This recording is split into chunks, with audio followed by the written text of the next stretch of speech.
Hey everyone, welcome back to another episode of Stripped by Sia, your podcast for strippers, sex workers, and all the fancy naked people in between. I am your host, Sia on camera. That's me. You can find me online. I am a cam model. I'm an adult content creator. I'm on all your fun favorite platforms that you can find on the internet. I'm also, I want to say at this point, an ex-spicy dancer. So I'm not really doing any much like exotic dance anymore.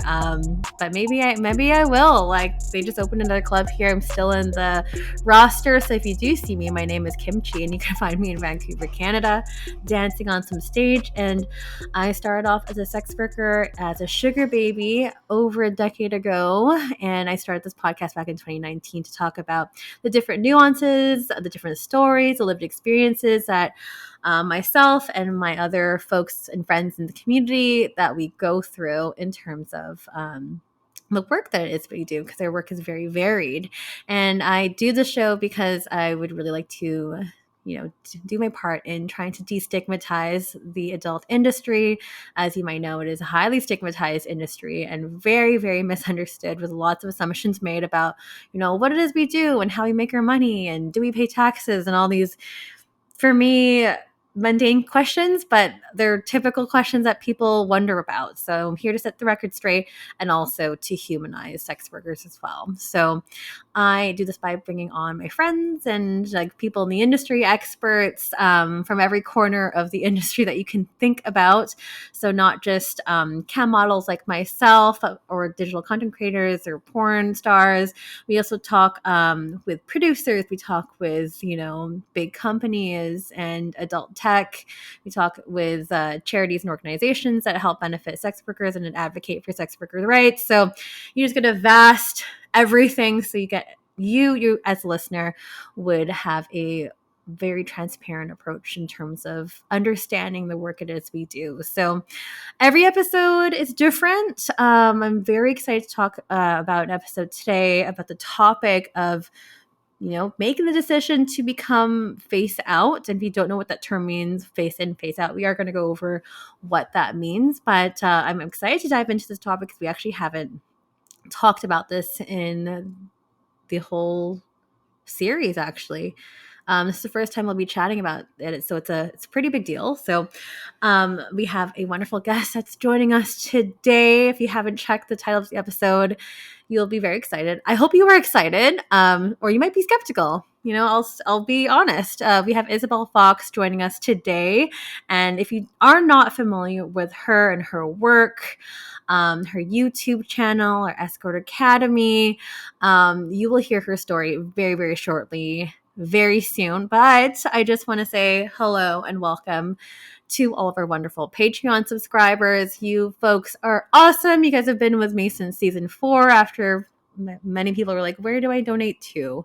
And instead of me just giving my PayPal, which is really scary for sex workers, I was like, you know what? I'm going to just start a Patreon and we'll do this that way. So if you're wondering what Patreon is, it's a community where like-minded folks like yourself are interested in the work, you're interested in this fight for destigmatization, and you want a bit more. You want a bit more than just the one episode per week, which I've been doing every week since 2019. So you can actually find some bonus episodes on there. Look and see who I'm bringing onto the show, topics I've been looking for guests to fill in, and lots of really great goodies on there as well, and like-minded folks like yourself. So if you're interested, it's patreon.com/strippedbysia. We have tiers starting for as low as $4 a month and goes up from there. And there are different goodies that you can access with each tier. And if you're curious where your money is going, it is going towards funding my website, the hosting fees. Of course, none of that is free. So it's going towards that, as well as attending industry events like XBiz and the AVNs and stuff like that. Hoping to be at the AVNs, the XBiz Miami this year. Fingers crossed that I actually can make it this year. We shall see. But it's one of the funnest events of the year. So if you want to help me on that journey, you can. Once again, it's patreon.com/strippedbysia.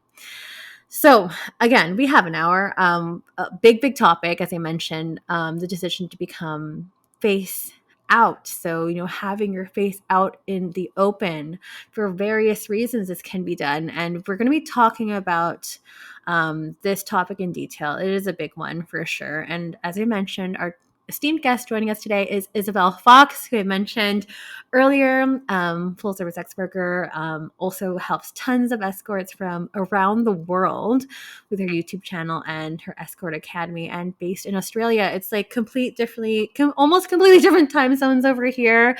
So I really appreciate you taking the time this morning, Isabelle, and please welcome to the show. Thanks, Sia. Yeah, pleasure to be here and speaking with you again. And we're both early birds, like we said, so I was awake. Here I am. And you actually pushed the time like forward a little bit too. And I was like, oh my gosh, I didn't realize how early it was for you. So thank you. That's okay. No problem. We're very excited to chat with you today. Of course, we're talking about, face in, face out, all that stuff. But, I briefly gave you an introduction of like what I think I might know about you. I always like to give my guests the opportunity to speak for themselves, give themselves their own introduction as well. So I'm going to flip the mic back to you, and feel free to describe yourself in your own words and terms. Yeah, sure. So I'm not a full service sex worker anymore in that I don't see clients like physically. I did from the age of 18 to 24. And then I was working one on one with escorts. We'll kind of get into this with my story. I ended up in a corporate business and now I'm running Escort Academy.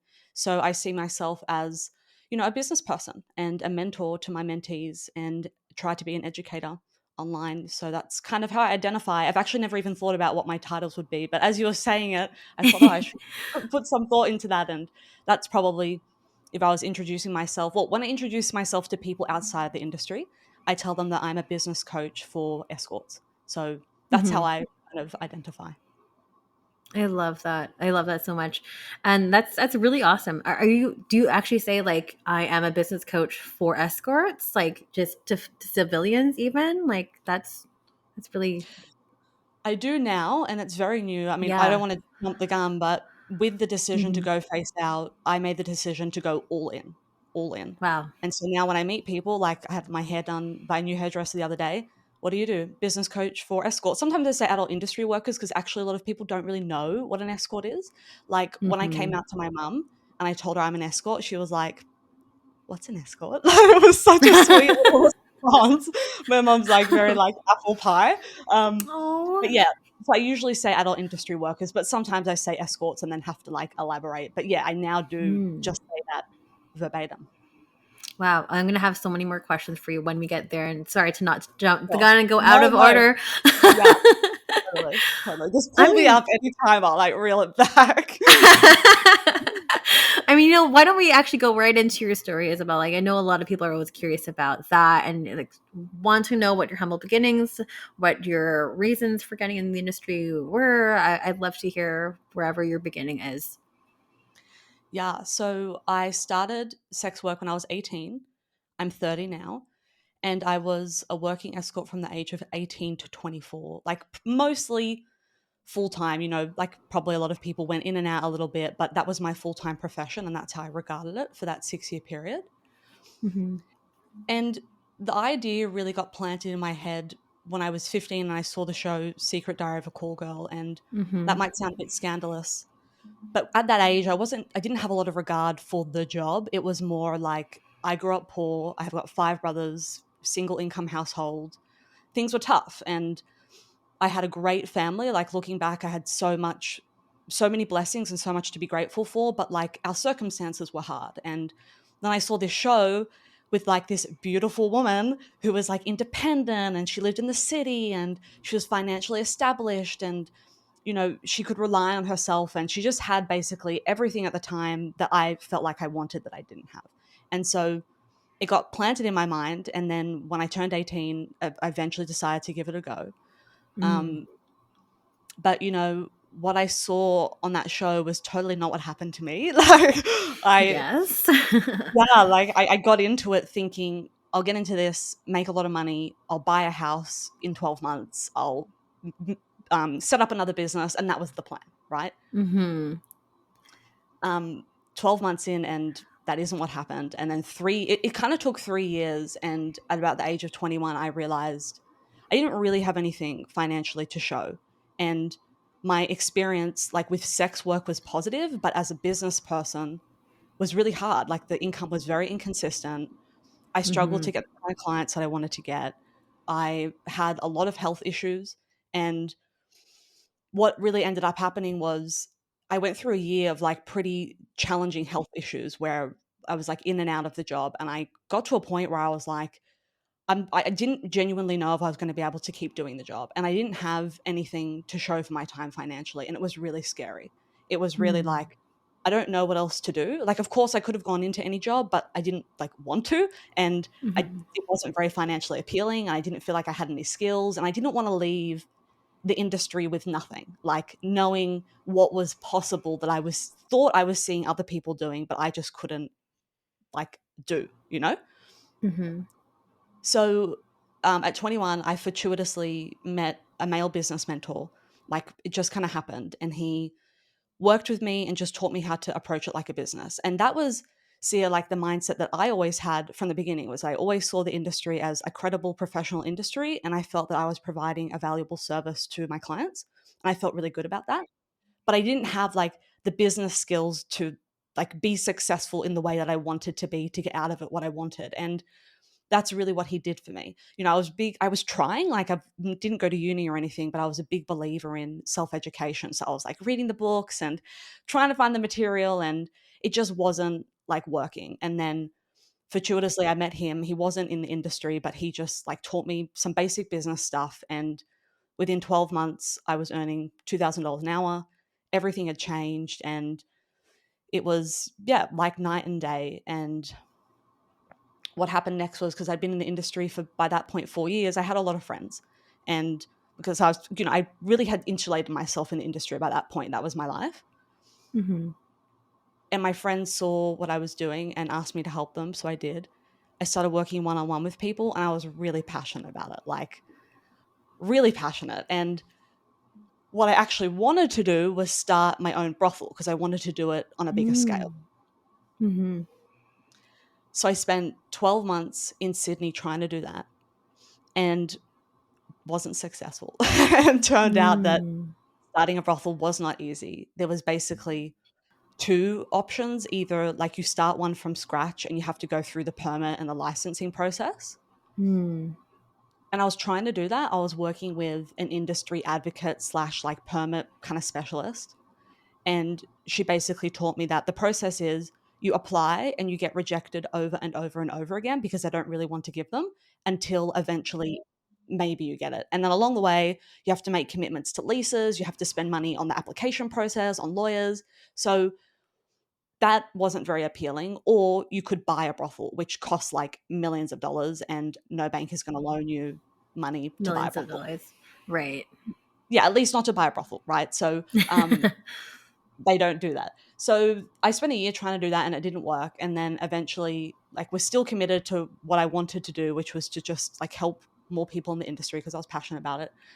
And so I went looking for a mentor like intentionally this time because it worked the last time. And I came across this guy again outside the industry. And he basically said to me, make money first and come back and do the dream second. And he gave me like this corporate business model. He said, go do that. It's where you like build a corporate business and sell it. And then once you've done that, you can go back and do what you want in the industry. So I did that at 25. And 2 years later, I did a private equity deal for 8 figures at 27. Wow. And that was a real learning. And obviously, I was really pleased that it worked out. But what was actually even more valuable was I spent the next 3 years until I was 30, about last year, midway to last year, working alongside those people. And this was like a whole world seer. Like I'd been in the sex industry since I was 18. Like never, didn't go to uni, didn't do corporate really. I didn't do corporate at all. Had like a couple of random jobs in the normal world. And I just could not believe what I learned in that 3 year period working alongside these people. Like the first time I learned how to use an Excel spreadsheet was like mind blowing. It was like, what is this piece of magic? Like this is amazing. And yeah, so and aside from just learning a lot, what also blew my mind was just seeing the access that these like civilian industries had to resources and support and information, and it was all applicable to our industry. Like, we were working with businesses, because what private equity does is they typically like buy businesses and grow them. So we were working with businesses to grow them. They're in the business of growing businesses, and all of these businesses had all the same challenges that I had as an escort, that my students had when they were escorting. It was Mm-hmm. all applicable. It just like hadn't been packaged, at least that I had experienced. I'm not saying it isn't out there. I just had not come across it by that point. Mm-hmm. And so last year I decided that it was time to move on from that, and I started Escort Academy with really just the concept of sharing what I had learned up until that point with other private escorts. And that's what I'm doing now. Yay. Wow. What an incredible story. Wow, wow, wow. So many different chapters there for sure. I mean, when you were first starting as an escort, and actually, you know what, maybe we'll back it up a little bit too. What is the in terms of legality and like landscape in Australia for those who might not know, because there are a lot of North American listeners, but actually I do have a big chunk of Australian listeners too. But Cool. maybe quickly, if you want to kind of talk about, what the legality issue is and how sex work is treated in Australia.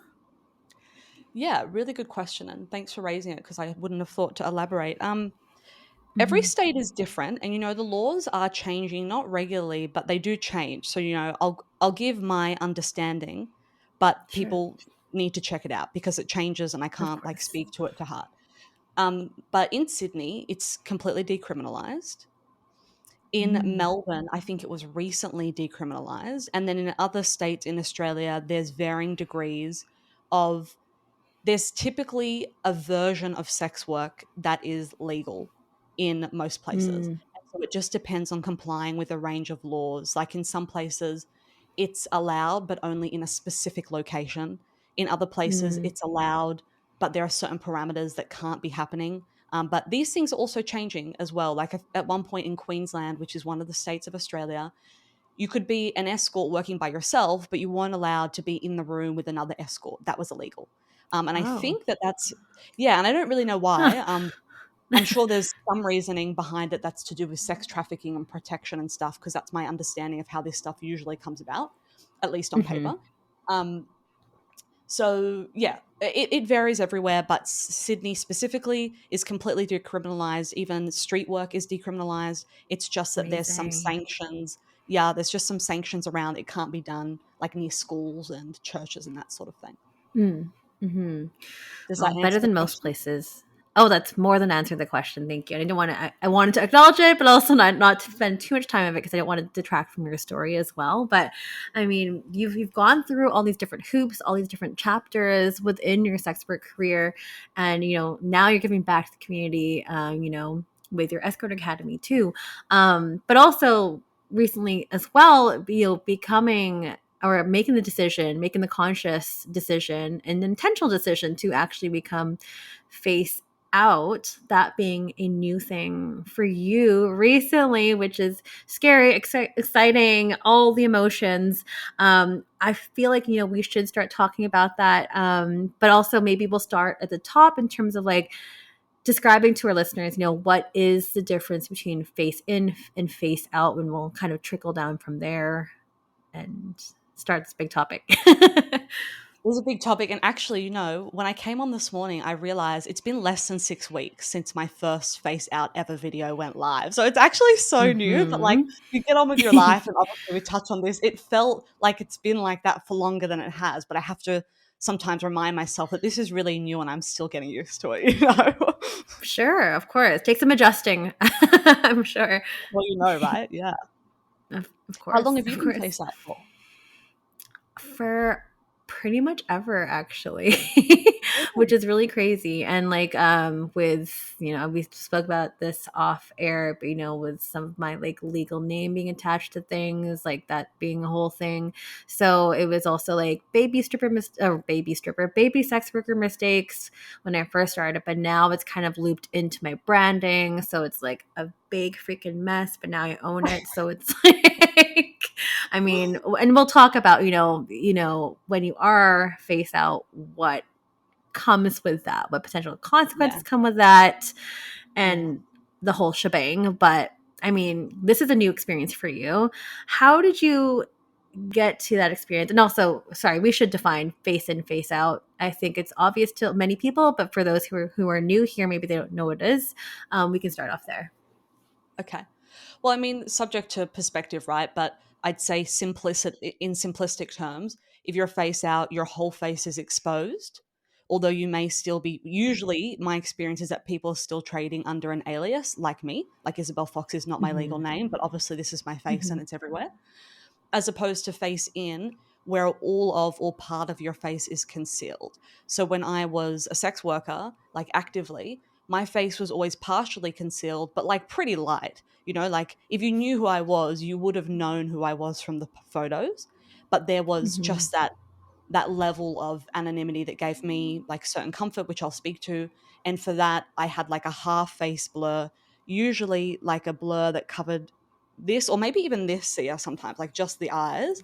And Yeah. I think I even had a photo at one stage that was like showed the eyes. So across all my pictures, you could have seen my whole face, just it was disjointed. And Mm. there will be, in my experience, I work every day with escorts who have a level of coverage on their online profile, but then they may Hmm. actually be more open about sending face out photos to their clients. So it's a really broad, Mm. varied, very individualized topic. And my advice to people is always you do what is 100% comfortable to you, and Right. everything else like needs to work around that because your comfort is like the utmost importance of the utmost importance.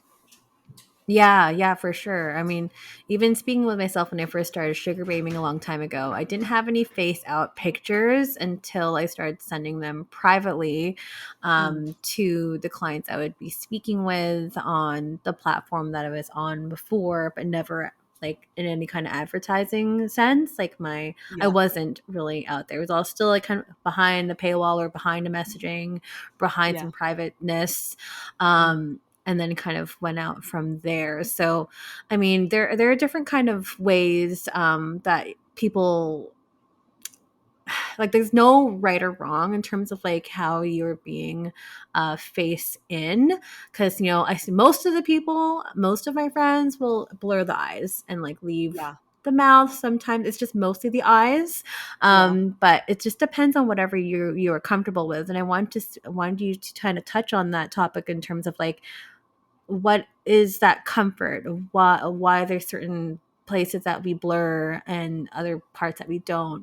It might sound like really novel and juvenile, but I just want to hear from your perspective, why we cover some areas and why we don't. Well, when I was working, I wanted a level of discretion. And I guess I probably didn't think about it consciously like this, but if I had to boil it down to its core, I guess I wanted a level of deniability. And I wanted to be able to walk down the Mm. street and not feel like somebody, like, because if you put a blur over the eyes, right? And if you don't know the person, I don't think if you saw me on the street back when I was working and you'd seen that photo that you would know that it's me. So I had Mm-hmm. the anonymity to go about in everyday life. And that's another part of like face in, face out is how open are you about what you do? Because I know plenty of face out escorts who, because, it's not like everybody's on escort sites every day. So you can be face out Yeah. and still be very private about the job. And I find that most face out escorts I have worked with operate that way. Like it's face out Mm-hmm. for business purposes and in sex work communities, but then in their normal lives, often they have a different profession that they go by. And they still have a Mm-hmm. level of concern about people finding out what they do because of the stigma attached.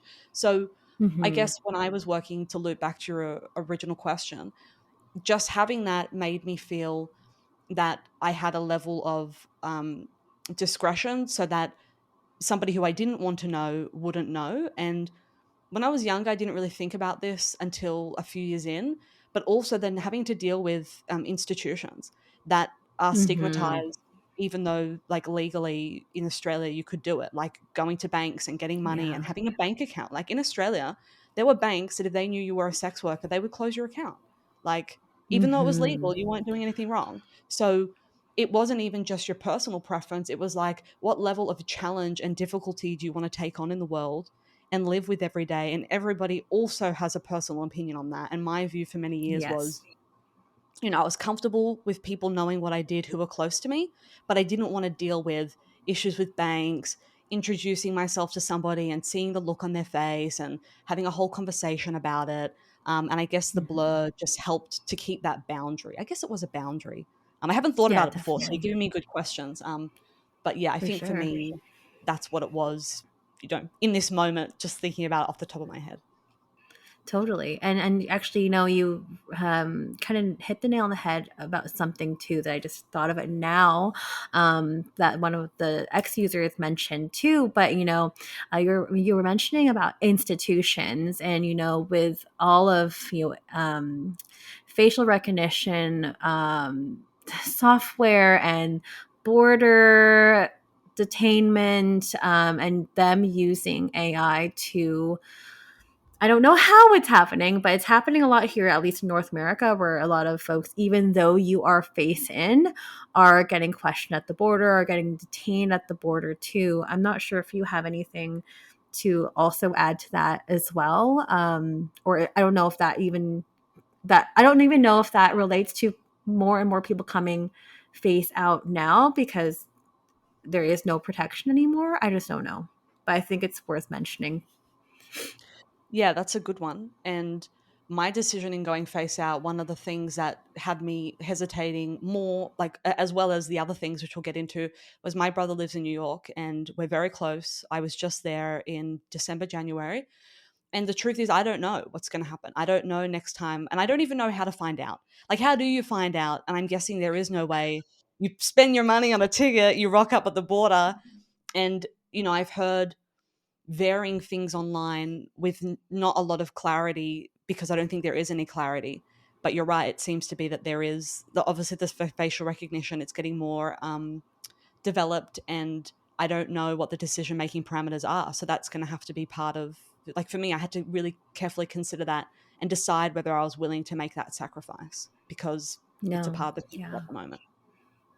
Totally. And this will be the last little point before we move on, that I have to mention too. There has been an increase in, questioning at the border, people getting pulled in for questioning and being detained. Like this is, and it's really trending upwards nowadays. I just don't know if it's maybe related to certain governments as well, or people in power. We don't have to mention here. But this also happened many years ago when I went to New Zealand, and I had already been long done with sugar babying, and New Zealand is also where sex work is decriminalized as well, and I still got questioned and missed my connecting flight, and that being a whole thing too. And I just don't know what kind of safety parameters there are out there, because I thought I was being super discreet about things and doing things safely as it could be, but I don't know, I don't know what What kind did of they question systems the you about? government does. It was crazy. What Oh, did they they were question you questioning about, me Mike? about me being a sugar baby, and I had already been long done, probably for about a couple of years already. But they were questioning me am I going to be doing business in New Zealand? And I said no. I have not done that for many years. And I acknowledged that I did do it, but I was done for 2 to 3 years at that point.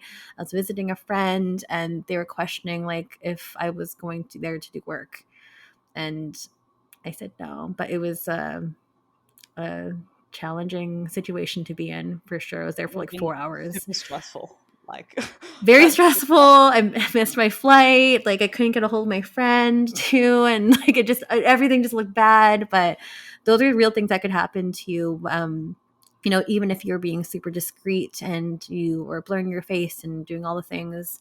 So something that we should definitely keep aware of. I mean, along this note, being face in there has been at least some kind of safety that comes that, or a comfort, as we were mentioning earlier too. But I think maybe we should talk about safety precautions too when you are making a decision, or things to consider when you're wanting to become face out, perhaps.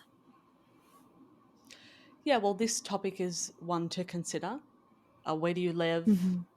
What's your travel like, I actually don't travel a huge amount, and I only go Mm-hmm. to America to see my brother. So, and I don't know if it's happening in many other places. Obviously, you've just mentioned New Zealand, which blows my mind. But I thought that Mm-hmm. America was really the biggest concern because like it appears to be quite conservative and the laws are such. Yeah, so I Mm-hmm. guess that's the first one, is to consider the legal ramifications based on where you are and also what you're advertising, because a lot of escorts in America are companions. That is what they advertise, that is what they do. And so they're not breaking any laws as a companion, but they have to determine based on whatever judgment there is. And I don't even know how to do that. So yeah, I think it guess would Yeah. just be like immersing yourself in the industry and finding people who have had the experience and have chosen to speak out about it, which would be hard to do as well because you'd probably have fear Yeah, around it. I guess it'd for just be about sure. doing your due diligence in that regard, like legally. That's probably what I'd say on the legal side. What do you think? No, I think it's definitely like it would really depending on where you live. Again, with this particular podcast, yes, there are many folks that are in North America, based in North America, that have genuine concerns about traveling. I travel quite a lot. It is. I mean, I knock on wood, I have not been in many scary situations like what I mentioned in New Zealand, but those are very, very real circumstances that can happen to you. And you also have to think about, okay, I'm face out now. I'm recognizable by folks. Just on your everyday street, people can recognize you, not just institutions too, but yeah, the legal thing is a big thing for sure. I mean, going on the topic of like being recognizable, and this counts for and it's not even just limited to full service work. This can also relate to your work as cam models, as an adult entertainer, dancer, and stuff too. Um, there is always going to be that chance that someone's going to recognize you on the street, and a potential of doxing of some sort. People to be like, hey, don't you dance at here, or hey, don't you do like spread your legs online, and stuff like that.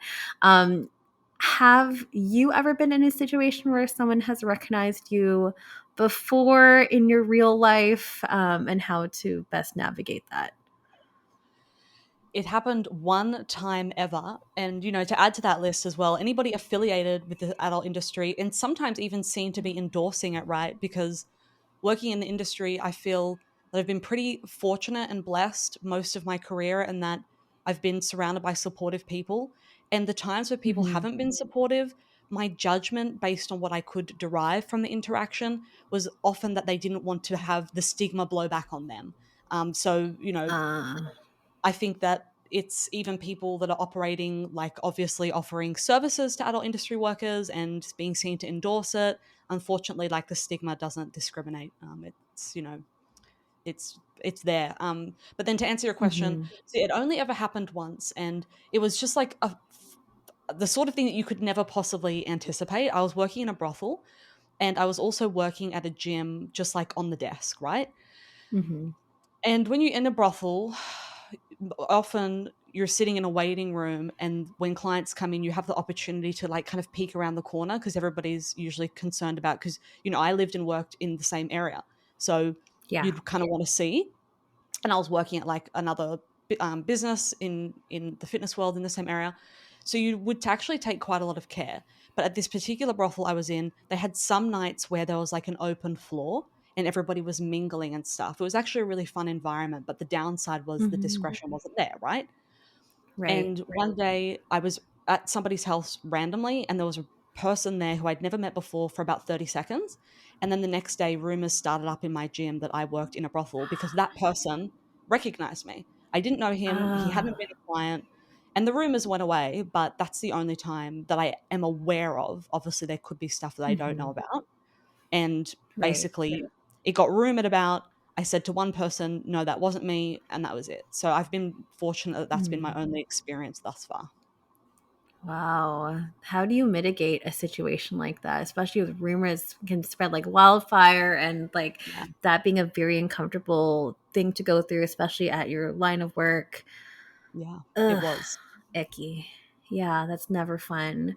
I mean, I have definitely been recognized, obviously, because like I'm a dancer. So we have posters here in Vancouver of like who's going to be featuring that week at certain And you're on the clubs. So posters.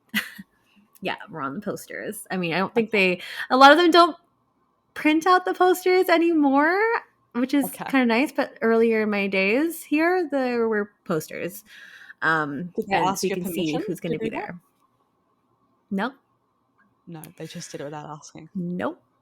They just do things without asking. Vancouver here is a very strange place to be, where a lot of things, especially in the strip industry, has not been my favorite, which is also, why I'm kind of like mostly retired. But that's a whole other topic, which we'll be talking about in a couple episodes, actually. But I've also had like people recognize me from my YouTube channel, which is luckily not sexual, but there are some sneaky links that also that like revert to certain areas. You'll have to click through a lot of hoops to go through YouTube, but yeah, just being recognizable, I think that's just something you have to be prepared for and not be in denial of. Because I felt like when I did see clients out in the wild, I think there is a genuine mutual understanding about, we're going to be cool, we're going to be discreet, and actually I'm not going to acknowledge you at all.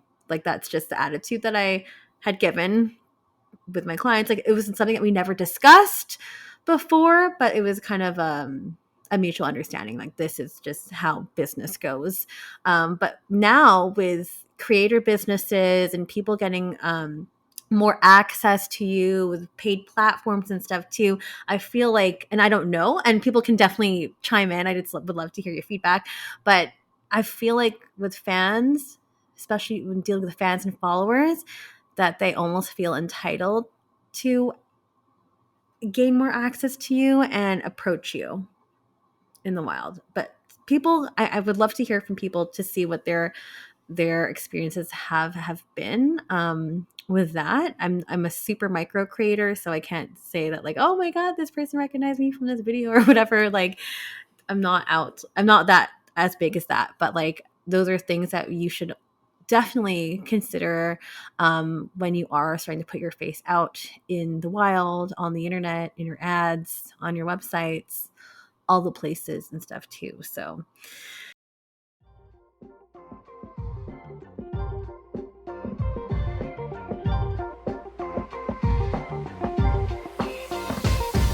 Hi, it's Carly David, founder of PS Group, marketing agency for sex workers by sex workers. We're here to give you the tools you need to stand out. From slick websites to next level marketing strategies, we want to turn your fans into loyal customers. Our fees are project based, no commissions, no percentages. We believe you should keep the rewards of your hard work. So if you're serious about taking your brand to the next level, visit us at sexworkmarketing.com. Say hello. We'd love to talk to you. also wanted to talk about privilege as well. Having an intentional decision to go face out too. So I'm not sure if you want to start this one off as well, or if you wanted me to kind of do the lead in terms of like what I determine what I define privilege to be in this context. Yeah, I'd appreciate it if you do, if that's okay, please.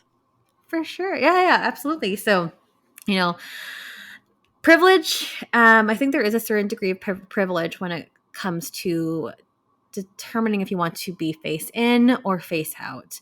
We have briefly mentioned this on the show in certain episodes too, in terms of like there are many different circumstances and reasons why people get into sex work. I'm really speaking a lot in this context to survival based sex work, talking about people that are working to provide for their family, people that literally are living paycheck to paycheck, people that are in poverty, people that are working on the streets, that might need a bit more discretion, or maybe even people that are still working in the vanilla world or civilian world and might moonlight as like a dancer or moonlight as cam model and stuff to make ends meet. So I feel there are different degrees of privilege here, because some people are not afforded the chance to be completely out in this industry because of how highly stigmatized this work is. They can potentially lose access to their kids, visiting rights. Their family can be super toxic. Like, there are such a plethora of reasons why people cannot afford to have their face out. So when I'm talking about privilege, I'm talking about the intention and the choice to come out in this context. Like, for a person like myself, I acknowledge that I am in a privileged space, that I am able to have my face out and be open and speak to all the work that it is that I do. But I also want to know that, like, a lot of people are not able to be in that position at all. But I want to talk to you, Isabelle, in terms of like what privilege means to you. And like, again, like, after operating so many years, when you were doing full service, and then now being face out, so fresh, so new, I'd love to kind of you're like, I'd love to know, like, what kind of made you get to that decision, and also acknowledging your own privilege in this kind of aspect too, and why you're really jumping both feet in. Yeah. Well, I'll acknowledge the privilege first, and then I'll explain like how it happened and why. Yeah, you're right. Some like everybody has vastly different circumstances, and Mm-hmm. when I speak one on one with mentees about this, that's what we have to talk about first. Like, let's Yes. because I find as well that sometimes people can feel pressure that can come from various places to be face out, and that not being face out says something about them or their beliefs. And I think that's an unfair pressure to put on yourself, because everybody's situation is so different. I've worked with single mums, and yeah, what you said, they're going to lose access to their kids if they tell Mm-hmm. people. And people who come from a religious background, they've got a religious community, and there's going to be serious consequences for them. Families who won't Mm-hmm. accept it. I've known people to get cut off from their families. I had a mentee Yeah. recently who told her parents and thinking they'd be super supportive, and her dad was very not supportive, and it was an extremely traumatizing situation, you know so everybody's Mm-hmm. situation is so different. And I think we have to have a lot. I try to have a lot of empathy and compassion when we're speaking on this issue. um, Mm-hmm. but for myself, to acknowledge my privilege, firstly, I'm in Australia, in a place where it, like in Sydney, completely decriminalized. So massive upside there. And so much work has been done by adult industry workers over the years to make that happen. And I've Mm-hmm. benefited from that just by being born in this country at this time. Like, that's just pure luck. So that's that. Yeah. Secondly, and very uniquely, my parents are extremely supportive. Like, my five brothers know what I do. Both of my parents know what I do. My dad was the first person to ever know. And they are just totally normal people, even though some people might assume that they must be totally weird, but they're not. They're just normal. Like, my mum likes to knit, my dad likes to watch UFC, just normal people who have the opinion that this is just a profession. And as long as their Mm-hmm. daughter is like safe and making decisions from a good place for themselves, that there's no problem with that. So that's massive, Mm-hmm. like, I can't even begin to describe the ups, like the benefit that I had coming from that situation. And I've always tell like my friends when I was working that, most of them didn't have that. So there was that. I'd say that they're like two really primary ones, right? Like, and also I think being born at this time, I'm 30, and Mm-hmm. at this stage, even though there's still a huge amount of stigma, etc., it's certainly not what it was like 20 years ago. And again, that's because of the work that like brave people before us have done, and I've been able to benefit from that. So that's probably the main ones that jump out to me on that topic. No, definitely. I mean, along with that topic too, I feel like another thing to consider too, if you are going to go face out, being prepared to potentially, again, depending on your level of privilege, depending on your family and stuff too, but being prepared to have conversations with folks that are close to you, whether that's family, whether that's like your best friend and stuff too, or making the conscientious decision to actually not have those conversations. I think it just really depends on your own familial and like relationships that you have with people, and how, like, what their views are with sex work and how accepting they may be. Like Isabel, I'm so pleased to hear that your family is so supportive and you have that safety blanket with you. You know, that is amazing. I love to hear when families are like that. And there are definitely families that are very accepting, but there's also families that are not. And like for myself, like I was born and raised in Canada, but I also come from Asian parents that are kind of strict and are really like old school. And I haven't had any real like formal sit down conversation with my parents. I have had brief conversations with like my sister and like a weird drunken conversation like with my dad, but like not really acknowledging the thing because I know it makes him uncomfortable. But I think it really also just depends on your personal like, circumstances. Because sometimes, you know, being face out, but also being open about what you do, um, sometimes that can actually damage your relationships with people. And for myself in my career, I don't believe I feel like I need to share it with my family. So I just wanted to offer my perspective here, not to take the spotlight away from you, Isabel, but also to offer these competing perspectives that it's not all about like I have to tell everyone this is the whole thing. Like that's just actually not really realistic depending on your own whatever is happening with your life and your own circumstances there. So I want to make sure that we spoke about that briefly as well. So And on that, Sia, for the 6 years that I was a sex worker, there were some key people some of that time who didn't know for various reasons. And I was quite mhm. selective about who I told. Like, I'm face out online now. So it's kind of like, that's a whole different thing again. But when I was working, I was very selective about who I told. My inner circle knew, but if I met somebody on the street, I didn't say that that's what I did. And for those Mhm. reasons, too, you have to pick and choose what like combination works for you, and only you can decide that, because you're the only one who has to Yes. bear the consequences and the responsibility of that decision.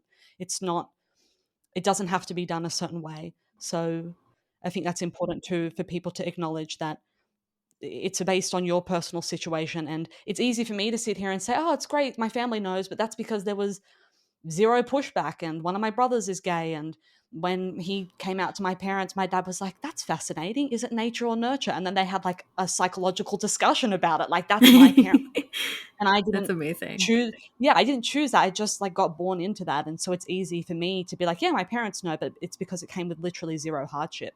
But I've had other Mm. situations like romantic partners, meeting people, like where Mm. I have dealt with Yes. institutions and it's become a thing, and it's been completely different and very uncomfortable and not something that I enjoyed going through whatsoever, and traumatizing sometimes, actually. Um, Yeah. so yeah, that's that. Yeah. No, that's it's a lot. I wish we had more Yeah. time to talk about that too. But you know, I feel like I mean, am I missing anything in terms of like other things that we should be considering, potential consequences that we haven't quite discussed as well in terms of like choosing to become face out? Yeah, I think financial institutions are a big one. So when Mm-hmm. I was corporate, initially when I started doing the business that I was doing, I was open um, about my history. But then when I Mm-hmm. started dealing with financial institutions, I realized that that was going to be like pushing shit uphill. And so I had to be more discreet. And, Mm-hmm. that's a real thing, even here in a country where it's legal. It does. I have found that you may like philosophically want to be open, but there are like lived consequences to that. If you can't have a bank account, if you can't lend money, if you can't use like financial platforms. And I think more Mm-hmm. and more of these resources maybe are becoming available, but it's still very hit and miss. So that's something Mm-hmm. to consider too, is that aside from the stigma and the personal relationships, just living in the world can be harder in some areas, and not everybody wants to have to live like that, because why would you? So that's something to consider too. Yeah. And I'm sure there's more on that, in Yeah. that pile too. I'm sure that you know more than me. You've been doing it for 10 years, right? I'm like literally just decided yesterday. So what do I know? That was one that I've already had to deal with, and there was no way around it. Mm-hmm. It was really unfortunate. Yeah, that is a really tricky one for sure, and that is a reality that we have to go through as sex workers, and I feel like every person needs to know this before even getting into the work, whether you're going to be face in or face out. But it's even more prevalent that you have to be more careful when you are face out. So there is so many things to consider. I'm sure we probably missed a few things too, but I'm Well, hoping that there is one more, if that's okay, that I oh sure, mention, of course, because I absolutely, just please. remembered. Cool. I just remembered a real experience that I had. At one point during my like full service work, I decided to like be all legit, and I put on my tax return that I'm an escort. And then I Oh my couldn't get a property. gosh. I was trying to get a lease, and I could always get Oh my leases. god. And I kept getting knocked back, and Yeah. I'm thinking you have to provide when you're self-employed a tax return to prove your income. And I Right. was thinking, why am I Right. getting knocked back? Like I've never been knocked back, and then I'd forgotten that I'd done it, and then so luckily you can amend it, and I amended it, and then lo Wow. and behold, I got a property. So that's another thing. Like again, normal living things, you try to do it legit, Yeah. squeaky clean. There was a girl I interviewed once to be my PA who was a former sex worker, and she was really upset because she taken a similar path, like gone face out, tried to be super profesh and legit about it. Hmm. But then she was applying for civilian jobs and putting that on her resume, like full time sex worker, Oh and wow. couldn't get any job. And she was really upset. She was like, you know what? I don't want to lie. I want to be honest, but now I can't get a Yeah. job. So, there's another couple ones just from memory that have happened. Oh my gosh. That's so sad to hear about that. I'm sorry that that happened to you. That is that makes me very sick to even think about that. And these are definitely again things to consider for sure. Like, and that's honestly why I still keep some vanilla clients for my marketing stuff that I do. Like for me, it's important that I still have a little leg that's in the vanilla world.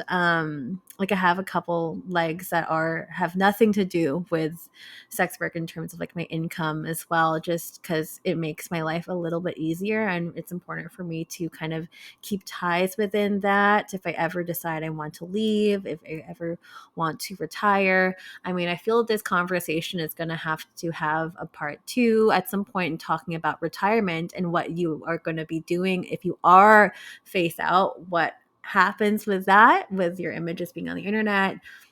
How do you scrub that off? How do you scrub your presence off if you're doing a lot of online work that like I do? So if anyone's listening, I have to write that down because that's definitely a conversation I want to have a conversation about for sure. So Well, there's all the other, and one more thing I want to touch on after this sure. quick thing is then there's the considerations like, are you married? How does it affect your family? Do you have children? Like all those things, which is such a Mhm. monster topic. And I don't have kids. And that was a consideration. So it's, young kids in your Yeah. life. Like there's just so many layers to this.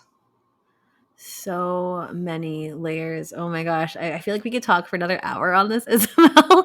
We can. But I know there's some other stuff that we need to talk about too. I mean, like these are a lot of challenges that out sex Um, workers go Pia, through. sorry to Hmm. interrupt you. Yeah. And you might Not at want to all. edit this out. But I think I should talk about um, practically often I find that people, when I've worked with them, choose to go face out for financial reasons. And I'd like to, because they think they're going to make more money, I'd like to Sure. share my view on that because I think it's pretty pivotal. Please. No, please share. Yes. Though we'll do that. I'll clean this up, but please go through Okay. it. So another thing when I was working is I certainly considered going face out. But the only reason at the time was because I may have considered it would have been thinking that it would make me more money. But for various reasons, like, thinking that clients would see the face and then have more confidence about how you look and be more willing to book. I never Hmm. ended up making that choice because I didn't ultimately really think it was going to be impactful enough. And Hmm. certainly my experience has been working with so many escorts is that I haven't seen a significant difference in income from those who show their face and those who don't. And in fact, I've worked with mentees where they come to me because they've gone face out at some point thinking that they had to make what they wanted to make. And then in a Hmm. combination of other things, we've actually taken them face in and they've ended up Hmm. making more. So, that's Wow. usually when I was working and when I'm talking to escorts directly, at the heart of why they're considering it is because they're thinking, will I make more? And from what I've seen, and certainly that's only in the grand scheme of things a drop in the ocean, it's certainly not at least the first thing I would do. If you're in the situation where you want to make more money, there's a myriad of other things I think that can be done to maximize your income that doesn't involve making that decision. And so I usually say to people, if that's the primary driving force, then try other stuff first. Mm-hmm. Oh, that's definitely worth mentioning for sure too, because I think there's so many of these nuances that people think I have to do this to make more money. Do I need to get plastic surgery to make more money as a stripper? Do I need to do this, that? Do I need to do all these toy shows and do offer everything under the sun as a cam model? Like, and there are other ways that you can work on your brand in terms of like making yourself make more money. And we can definitely, I wish we had more time to talk about that aspect. I feel like that's another topic too. We could be here all day. Isabelle, I Do feel you like we want can. me to talk about like my decision to actually go face out? Yeah, Like what please. happened? Please, please. Okay. Cool. So I think it's like worth noting that for the majority of my career, I totally wasn't face out. And then for 5 years, I was in the corporate world. So it just wasn't relevant. So I didn't really Mm-hmm. have the need. And from a philosophical perspective, I was comfortable not being face out. And that worked for me Mm-hmm. for a long time. And aside from just not having any massive desire to do it, it was always a case of, well, what if? I don't know what the future holds. And so if I do this now, I don't know what impact it could have. And so that was always behind my decision to not do it. It was just simpler to not. But then when I started Escort Academy, what happened was it was really mostly a practical decision initially, which then ended up becoming a bit of a philosophical decision for me. Is we were making content to put on social media because that was how we could get exposure, because you can't like advertise easily in our industry.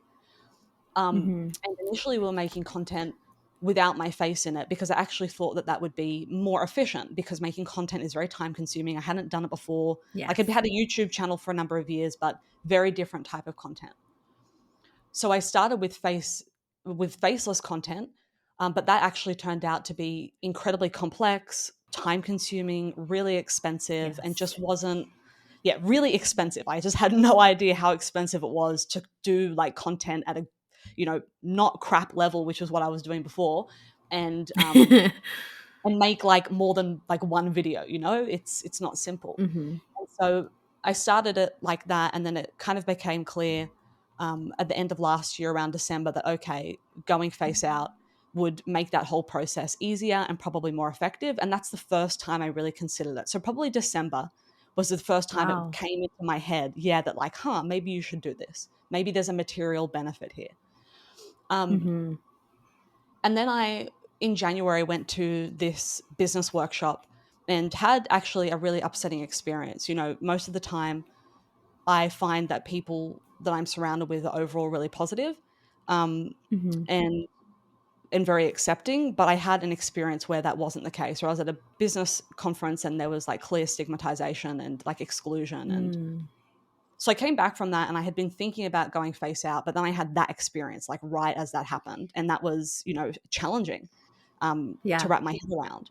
And I was trying to decide, should I do this, should I not? And I called my dad, as I often do with like big decisions like these. And his style is like, let's just get to the heart of it. Like, what's holding you back and what's like the sacrifice and the fear behind this? Because that's really, for me, what it was. It was the fear. Mm-hmm. And so we had to get clear on like, well, why do this and what's the sacrifice? And there was a range of things to do with, like we've already touched on, not being able to go to America, potentially to see my brother, which is a big thing, the loss of anonymity, a range of other things. But for me, really what was at the core was just the fear of the judgment and the fear of what could Yeah. happen and what I would have to deal with. And my dad said to me, fear is false evidence appearing real, in that, a lot of the time, Mm. things that we fear don't really come to pass as we expect. And he basically said to me, if you're going to do this, don't do it for business reasons. Don't do it for your mission. Don't do it like to make a point. Do it just for yourself. And he was like, do Yeah. you believe in what you're doing? And I'm like, yeah, of course I do. And do you think that the sex industry is like, there's nothing wrong with it? I was like, of course not. And he was like, well, if you're going to do this, do it like purely to prove to yourself that you can do it, not, and for yourself, not for any other reason. And so that was the decision that was what drove the decision really at the core, along with the other range of things about timing and benefit and where I live. And so the next day I recorded my first piece of face content, and it went up just a few weeks ago, less than 6 weeks ago. In terms of what's happened since, honestly, my day-to-day life hasn't changed at all, like no different. As I've said, everybody knows what I do anyway. I'm sure that could change. I haven't been recognized or anything along those lines. And the response that I got from my audience was like overwhelmingly positive. I've been making content for Yes. 10 years now, like on and off, but 10 years I've Mhm. been online since I was like 21, sharing like my experience in the industry. And it was mostly Mhm. just really positive and really encouraging. And it's been so far, touch wood, a good Knock on experience. wood. Yeah, albeit a scary one, because also, as I shared offline, when I decided to go face out, I decided to be all in. And so now when I meet people, it is, Right. I'm a business coach for adult industry workers. And I haven't done that before. Like, I haven't just Yes. met a random human and told them and like had to deal with their response. So it's all very fresh and there's a lot happening. But I have to say that so far, I'm still pleased that I did it. It's done now. Yeah, well, that's really great to hear. Yay. I mean, congratulations. It's a huge step, and a huge thing for, again, folks to think about and to, consider. So I'm so glad that we're able to embark on this conversation. And this is going to be such a great episode when it comes out.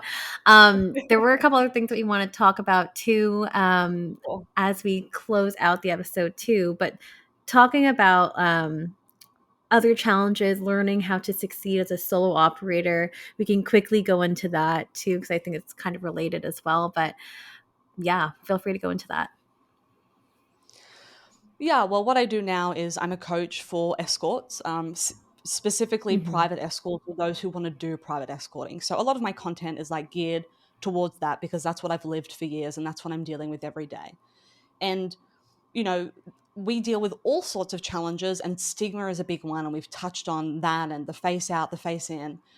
But the day to day challenge that I dealt with and that I see my students deal with is really just the perils of running a business and running a self employed solo operator business, where you're exchanging time for money and also where your body is part of it. So, like I shared earlier, there was a Yes. time when I was doing the job, and for a year, there were times where I could not make any money because I was sick.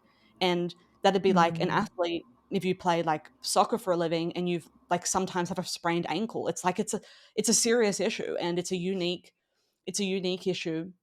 And so when I was doing the job, that was really like my primary struggle that I lived with every day, and that created a huge amount of financial stress, and that really stood in the way of me achieving what it is I got into the industry to achieve.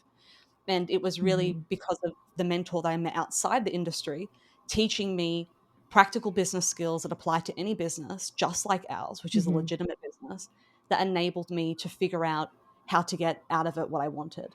And that kind of rolls into what I'm doing now, which is Escort Academy. And that's basically what Right. we're most focused on there. Right. Yes. And we will be plugging all the things at the very, very end of the episode too. And, I have taken a peek at your YouTube. I have taken a peek at some of like the clips and stuff too. And I didn't want this to be a focus of the episode, but I know a lot of people were really curious about me inviting you onto the show to speak. Because I will, again, I'm just seeing what I see on X. X is a really interesting place to be.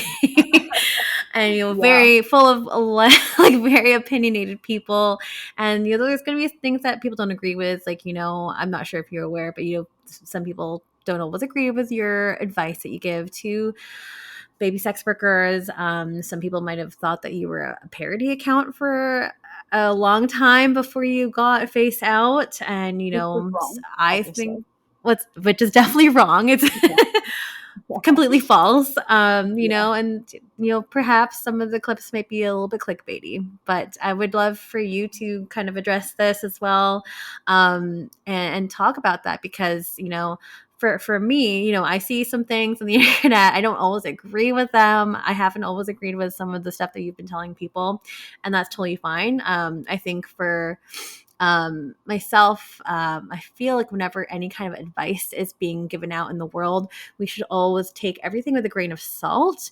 And especially if you are like a baby sex worker, it's good to get information from multiple resources and not just put all your eggs in one basket and just only listen to one person. Like for instance, you don't have to listen to me as a baby sex worker. Like I don't want you to only listen to me. I feel like you should be listening to other podcasts and you know gain and educate yourself on different topics and from people that might be able to explain it better than I do. So it's for me, I like to use a metaphor of like, going to a doctor, get a diagnosis there, but also trying to get a second opinion from another doctor or getting another perspective from someone else. I think again, people just need to be a bit more media literate and not just take everything at face value.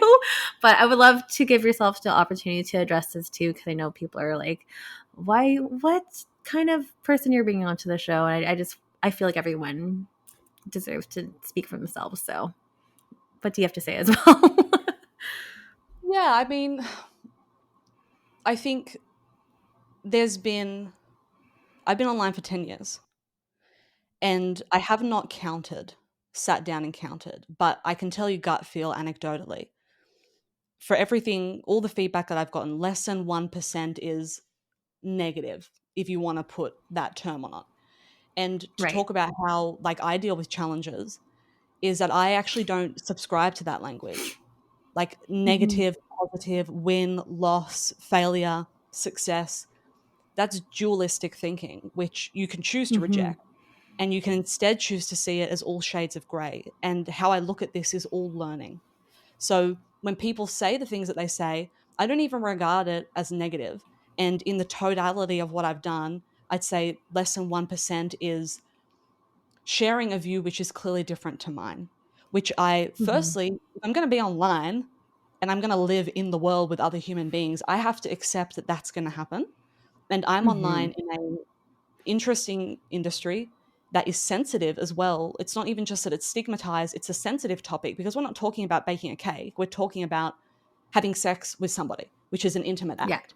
So, there's all these layers on it, which I take into account. And I knew going in. And I'm a really big believer in freedom of speech. Just as Mm-hmm. I have the right to go online and share my view, other people have the right to share their view. And I fully Mm-hmm. encourage that. And I've never complained about it. And you won't see me complain about it because I don't have a complaint about it. So that's my like general consensus. And um, that's the attitude that I have and that I operate under. So that's kind of like point one. Then to the specific Mm-hmm. videos and the comment about being clickbaity, well, I'd have to have a conversation about each video because each Mm-hmm. video is completely different. And some of the ones that have taken off with more commentary, some of the comments that I've seen, in my view, miss the context of the video, which is a really Mm-hmm. good learning for me because you sit alone, like here I am in my little office. I sit alone with an idea, usually off the back of a conversation with a mentee where we're talking like this. There's context. Mm-hmm. We can go back and forth. And then I sit down and I write a 1 minute, 2 minute video and it goes online. And Mm-hmm. so there's a lot of context that's missed. And I'd have to go like Mm-hmm. video by video to respond to and seek to understand the other person's view and then explain what I actually meant when I wrote that. And you just can't do that Mm-hmm. online. Like when the first time this ever happened, like when people said that I wasn't real, right? Clearly they were wrong. Yep. And I Yeah. tried to respond to that because I'd never been on Twitter before. Like I don't use social media in my personal life except for to watch educational YouTube videos. And so the first Mm-hmm. time that happened, I thought, oh, they've misunderstood. No problem. I'll just explain. And so I posted a photo of myself. One of my students went online and said, no, I work with her. And the response was not like, oh, okay, we understand. It was very much just fueled a particular Yeah. sort of commentary. And so I learned from Yeah. that this isn't the place to have a conducive, productive conversation. But it No, still it is has a not. place. Yeah, but it still has a place in my business. And I Mm-hmm. get mostly positive feedback. And so I continue to do it knowing that I'm going to make mistakes or I'm going to not explain things as well as I should. Like when I came on this, right? I wasn't thinking about the fact that non-industry workers are listening to it, because all I do is work with specifically private escorts every day. And so a lot of what I Right. write as well is with that context in mind. And that's been Mm-hmm. a learning for me, is that, oh, I have to consider somebody who doesn't know anything. And then I have to make a judgment about how much detail I'm going to go into and can even go into in 1 2 minute video.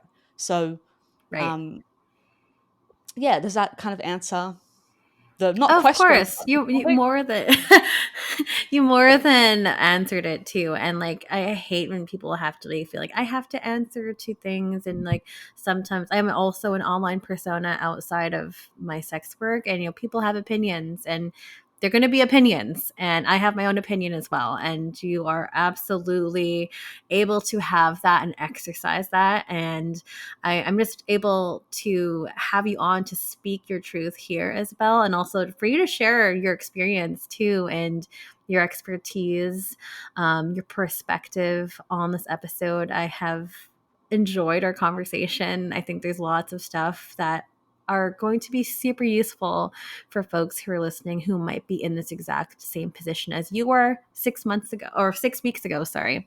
So before I let you go though, Isabel, where can we all find you? Yeah, so I'm on most of the platforms, but on YouTube, I'm Isabelle Fox Escort. So that's my handle, at Isabelle Fox Escort. And when you land there, you can find me on X, as we call it now, Snapchat, TikTok, Instagram, Facebook. I feel like there's another one. I don't know if I missed a big one. Um, a Blue Sky, just signed up to Blue Sky. So yeah, you can find me everywhere. Yes. But the YouTube was the original because it was the medium that I always used. And so you can see all my content there. And all those links are in the show notes below. So if you haven't clicked already, please do click around, do your thing. Connect with Isabelle if you loved or hated the episode. Connect with me if you loved or hated the episode. I would love to also hear from you as well. So if you want to get in touch with myself, it is Stripped by Sia on Instagram. Stripped by Sia, sorry, I lied. Stripped by Sia on X. Stripped by Sia podcast. Wow, it's really windy outside. Stripped by Sia podcast on Instagram. You could also find me. Where else can you find me? YouTube as well. You can find this podcast in any major podcast platforms too. And patreon.com/swiftbyc is where you can go ahead and financially contribute to the show. If you yourself want to come on the show as a guest, you're welcome to pitch. It's strippedbycia.com. There's a contact page. Fill in the form there. I'd love to hear your full pitch of what you want to speak about. And you will be hearing from me. I read all of them, whether I like them or not, or whether I believe there's potential. There's not always going to be a yes for every episode, but again, I welcome all of your ideas. A lot of you have brought some really great perspective on the show, so I'd love to hear from you. But with that being said, if you have time to rate 5 stars on Spotify and Apple, that would be my only ask of you all. That would be really great. That just really helps a lot of folks discover the show and for others to access free information. So with that being said, Isabelle, it was so lovely to have you on the show today. Thank you so much for joining me. And I hope you have a great rest of your day. Thank you for chatting with me over the last hour. Yeah, it's been a pleasure. And if I could end on um, two things. Firstly, like something that I really benefited from was having mentors along the way who like really propped me up when I was going through a hard time. And I speak to a lot of Mm-hmm. people in this industry and in life in general, we all go through, like, life is like this. We all go through ups and downs. And so what I Mm-hmm. would like to share to like any adult industry worker or non-adult industry worker who's going through a difficult time is just like some support and a reminder to believe in yourself and that things always get better. Like there's always light at the end of the tunnel, and to just keep going even when it's hard, because that can be really, really hard to do. And it's the time when you need your strength most. And then secondly, as Yes. a little bit of a plug, is like similar to you, Sia, I believe massively in giving back to this industry. And it's not always possible. Sometimes you're in a hard time and you have to focus on yourself or clean up your own backyard.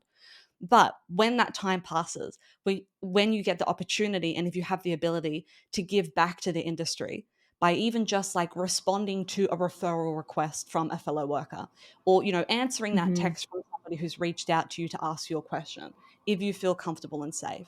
And I just like really encourage people to do that and to give back, because I'm a big believer that we need to make change from the industry from the inside, and by banding together and helping each other.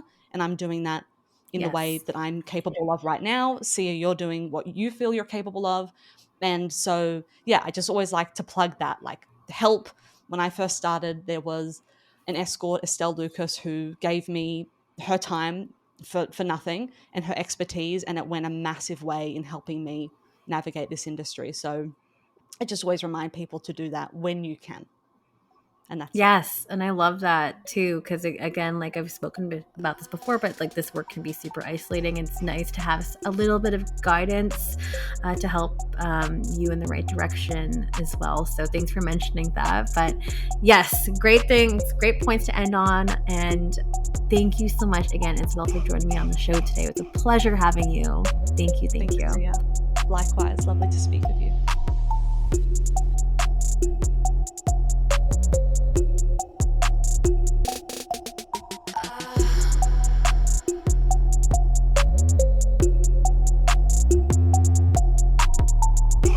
You're listening to Stripped by Sia, hosted, produced, and edited by Steph Sia. Music by Ted D. Graphic design by Maria Bellanderama, and photography by Ian Dabrin.